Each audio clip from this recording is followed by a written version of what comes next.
Direct BJP direct BJP কিহৰ কাৰণে বিজয় কুমাৰ গুপ্তাক বিচাৰিছে? হিমন্ত বিশ্ব শৰ্মা অলৰেডি মই বহুত ভাল পাওঁ। একচুৱেলি এইটো মই ডিচিশ্যন এতিয়া কেনেকে কওঁ কওক আপোনাক।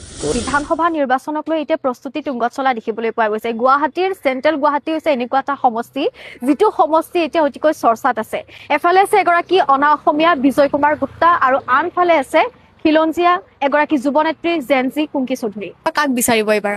ডাইৰেক্ট বিজেপি কিহৰ কাৰণে বিজয় কুমাৰ গুপ্তাক বিচাৰিছে? বিজেপিকে দিম আৰু বেলেগ নাই কি কম ডাইৰেক্ট খোলা খুলি বিজেপি আৰু বিজেপি যিজন উঠিছে কি ইমান নাম আছিলে তেওঁ বিজয় কুমাৰ বিজয় কুমাৰ গুপ্তা তেখেতকে গুপ্তা কিন্তু তেওঁ এগৰাকী অনা অসমীয়া হয়।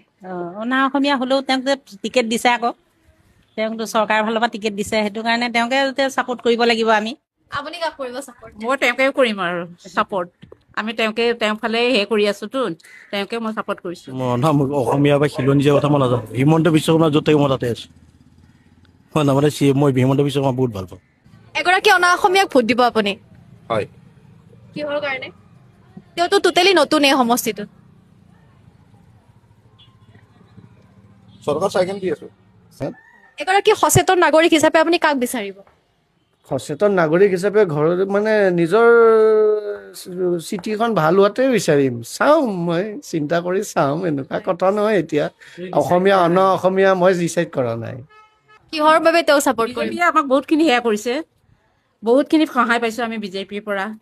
কাৰণ আমি আমাৰ নিবনুৱা সমস্যাবিলাক আমাৰ চব সেয়া কৰিছে, তেওঁ পূৰণ কৰিছে, বহুত কৰিছে বিজেপিয়ে। বিজেপি পক্ষতে আমি আছোঁ আৰু। এই 9,000 টকা দিছে, এডমিশ্যনৰ সময় আহিছে, আমাৰ হাতত টকা পইচা নাই। সেই টকা দি আমি এতিয়া এডমিশ্যনো দিব পাৰিম ল'ৰা ছোৱালীক।